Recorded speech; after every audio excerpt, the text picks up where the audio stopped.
Well, let's put some of those issues to Marshall Gore, senior member of the ZANU-PF executive here in the UK. Marshall, many thanks for being with us. And let's be clear about it. Your new president, there's an awful lot in his to-do tray right now, isn't there?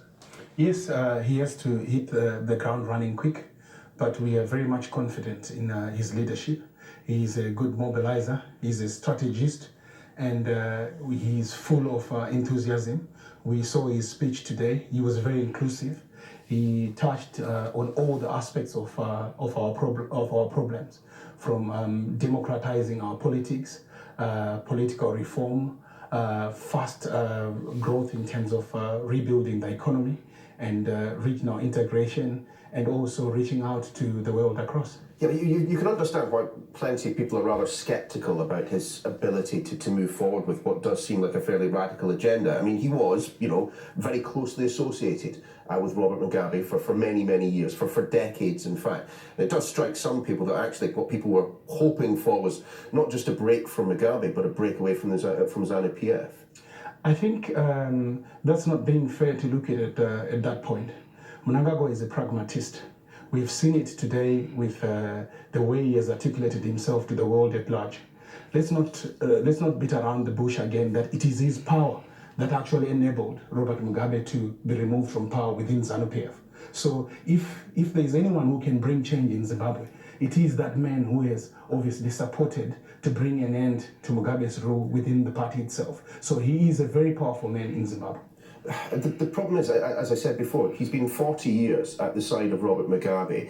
He himself has been accused of playing a role in various ethnic massacres that took place in Zimbabwe over the years, most notably, of course, in Matabeleland. I mean, if you're looking to change the direction of the country, yes, of course, someone who understands how the power structures work, I can understand the decision-making, but this is a man who is not just, a friend of Mugabe, but so closely associated with so many of the decisions that the people of Zimbabwe clearly wish had never been taken in the first place. Neil, I think speaking here as a patriotic Zimbabwe and a member of the ruling party, this is not time to look at personalities. Zimbabwe has got key issues to be addressed. It's the absolute time to be looking at personalities. Robert Mugabe was such a central one. Zimbabwe has got key issues to address, and we need to galvanize each other and focus on the key issues and support our president. This is what we need now. We need to rebuild. We need international cooperation. We need regional cooperation. We need to engage all the Zimbabweans entire at large from the diaspora. We need to reach out and support our president. So I strongly believe that he is the man that is going to take us to the promised land. Well, of course, Emmerson Mnangagwa, of course, one thing that he does have in his back pocket is the friendship with the Chinese. He trained as a guerrilla with Chinese instruction many years ago. Is that what essentially he does bring to the table, is the ability to secure money from big foreign investors and very, very quickly? He's got very good diplomatic skills regionally and internationally.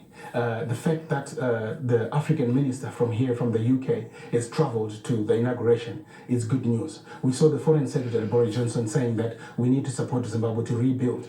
So what we need to focus at the moment is to support the president and to support the president to ensure that we start rebuilding Zimbabwe. So these are the key and critical issues that we need to focus on. It strikes me then from your position, Marshall, that actually, imminent elections and a push towards a more democratic constitution, actually that's not your priority. Your priority is sorting out the economy. The priority is sorting out the economy, but ensuring also that the electoral reform, which the opposition has been crying for, everything has been fixed. So I have strong and firm belief that President Mnangagwa is the man that is going to deliver all those things he promised in his speech today. I'm very confident that he will stand by his word and we will see Zimbabwe starting to change in the next few weeks. And if he doesn't, what happens then? There is no ifs and about. Zimbabwe is going to go forward. There's been a number of ifs about Zimbabwe's future over the past 3 decades. Let's be fair. I think you need to give us a chance. The man is only 1 day into office, and we are all railing to go to support and develop Zimbabwe and make Zimbabwe better again. I think this is an important time that all our friends of Zimbabwe needs to come and work with us. We are destined to come out of age, and I think Zimbabwe is going to roar again. Well, Marshall, do you know what? You're absolutely right. He has only been in the job for 24 hours. Once he's been in a little longer, we'll get you back on and we'll discuss it, I'm sure. But for now, thanks very much for being with us. Neil, thank you so much for having me. Now, Mars and